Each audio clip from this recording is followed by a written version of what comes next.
Avec l'âge, en cas de maladie ou même en cas d'accident, nous pouvons perdre la capacité à prendre des décisions pour soi. Et alors, une autre personne sera choisie à décider pour vous. Pour cela, on recommande de prévoir le tout à l'avance à l'aide d'une procuration. Une procuration, c'est un document légal qui permet à une personne, qu'on appelle le mandant, de nommer une autre personne, qu'on appelle le mandataire ou procureur, pour prendre des décisions en son nom. En Ontario, il existe deux types principaux. La procuration relative aux biens, pour gérer les finances, et la procuration relative aux soins personnels, pour prendre des décisions concernant les soins de santé. Il y a aussi les directives en matière de soins de santé, qui sont des instructions écrites qui précisent vos souhaits concernant les traitements médicaux que vous souhaitez recevoir ou refuser à l'avenir, surtout si vous devenez incapable de communiquer vos décisions. Voici quelques exemples courants de directives en matière de soins de santé. Il y a la réanimation, donc décider d'accepter ou refuser une réanimation en cas d'arrêt cardiaque ou respiratoire. Un deuxième exemple, l'alimentation artificielle. Indiquez si vous souhaitez être alimenté par sonde, si vous ne pouvez plus manger. La respiration assistée. Choisissez si vous voulez être placé sous respirateur en cas de défaillance respiratoire. Également, les soins palliatifs. Précisez vos préférences pour soulager la douleur en fin de vie, même si cela peut raccourcir votre espérance de vie. Donc, ces directives peuvent aussi refléter vos croyances personnelles, culturelles ou religieuses, comme le refus de transfusion sanguine ou de traitement prolongé.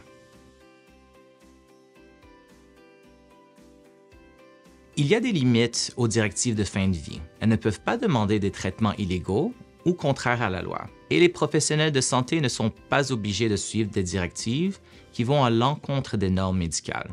De plus, les valeurs et les préférences d'une personne peuvent changer avec le temps. Il est donc essentiel de mettre à jour ces directives régulièrement pour s'assurer qu'elles reflètent toujours ses souhaits.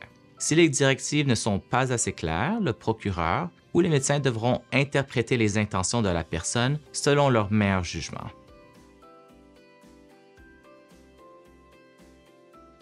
Prévoir des décisions médicales futures est important pour s'assurer que vos souhaits en matière de soins de santé soient respectés, surtout si vous devenez incapable de les exprimer vous-même. Cela permet aussi de réduire le stress pour vos proches tout en clarifiant vos choix à l'avance.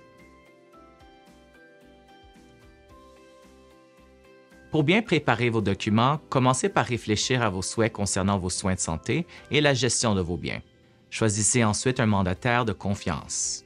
Consultez un avocat ou un professionnel pour vous assurer que vos documents respectent la loi, puis rédigez-les clairement. Signez les documents devant deux témoins, qui peuvent être n'importe quel adulte, sauf votre conjoint, vos enfants ou votre mandataire et son conjoint. Informez votre mandataire et vos proches de vos choix et conservez les documents dans un endroit sûr, mais accessible. Enfin, n'oubliez pas de les mettre à jour régulièrement si vos souhaits changent. Ces étapes garantiront que vos documents reflètent bien vos volontés. Pour choisir le bon mandataire, voici quelques points à considérer. Tout d'abord, assurez-vous de choisir quelqu'un en qui vous avez confiance pour respecter vos souhaits. Ensuite, vérifiez que cette personne comprend bien les enjeux médicaux. Il est également important qu'elle soit disponible pour prendre des décisions rapidement. Le mandataire doit être à l'aise pour discuter de vos volontés et communiquer efficacement avec les professionnels de santé. Enfin, évitez de choisir quelqu'un dont les intérêts pourraient entrer en conflit avec les vôtres. Pensez à réévaluer vos choix régulièrement si nécessaire. Le procureur aux soins personnels en Ontario a plusieurs responsabilités clés. Il peut prendre des décisions sur les soins médicaux, comme les traitements ou les chirurgies, en respectant vos volontés ou, à défaut, vos valeurs connues. Il peut aussi choisir où vous vivrez, que ce soit à domicile ou en établissement, et veille à votre sécurité en s'assurant que vos besoins essentiels sont satisfaits. Enfin, il peut communiquer avec les professionnels de santé pour s'assurer que les décisions prises sont dans votre meilleur intérêt. Pour discuter de vos volontés en matière de soins, choisissez un moment calme pour parler clairement de vos préférences. Expliquez comment vos croyances influencent vos choix et assurez-vous que votre procureur comprend bien ses responsabilités. Soyez ouvert aux questions et mettez à jour vos directives si nécessaire. Cela permet à vos proches de respecter vos souhaits en cas d'incapacité.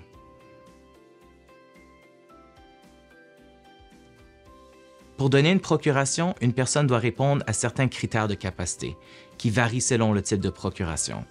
Pour une procuration relative aux biens, il faut avoir au moins 18 ans et être mentalement capable. Cela signifie comprendre quels biens on possède, leur valeur approximative et les obligations envers autrui. La personne doit aussi être consciente que la procuration permet à quelqu'un d'autre de prendre des décisions concernant ses biens et qu'elle peut l'annuler si elle en est capable.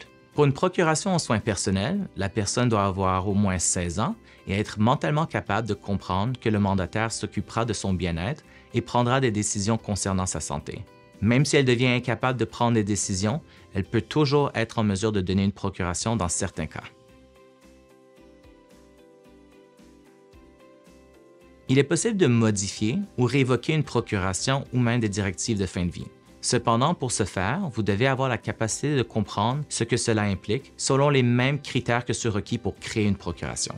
Si vous ne comprenez pas ces implications, la révocation ou la modification ne sera pas valide légalement.